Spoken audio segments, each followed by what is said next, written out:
మన్యం వీరుడు అంటే మనందరికీ గుర్తొచ్చే పేరు అల్లూరి సీతారామరాజు గారు. కానీ అతనికంటే ముందే దేశ ప్రజల స్వాతంత్రం కోసం పోరాడిన ఇంకొక వీరుడి గురించి చాలా మందికి తెలియదు. ఆయనే మొదటి గిరిజన స్వాతంత్ర సమరయోధుడు కారం తమ్మన్న దొర గారు.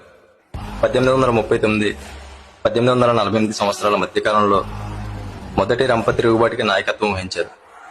గిరిజన సాంప్రదాయ ముఠాదారుల వ్యవస్థ స్థానంలో బ్రిటిష్ వారు మున్సబుదారులను నియమించడాన్ని వ్యతిరేకిస్తూ స్వాతంత్ర ఉద్యమాన్ని మొదలుపెట్టారు. 30 మందితో ఒక సాయుధ బృందాన్ని ఏర్పాటు చేసి బ్రిటిష్ వారికి వ్యతిరేకంగా దాడులు ప్రారంభించారు. ముఖ్యంగా 1840లో 12 మంది బ్రిటిష్ పోలీసులను హతమార్చారు. బందపల్లి గ్రామానికి కోయ ముఠాదారుగా వ్యవహరించిన తమ్మన్న దొర గారు బ్రిటిష్ అణచివేతకు వ్యతిరేకంగా పోరాడినందుకు ఏజెన్సీ ప్రాంతంలో ఒక వీరుడిగా నిలిచారు. 1848లో రహస్యంగా అదృశ్యమై కనుమరుగయ్యారు.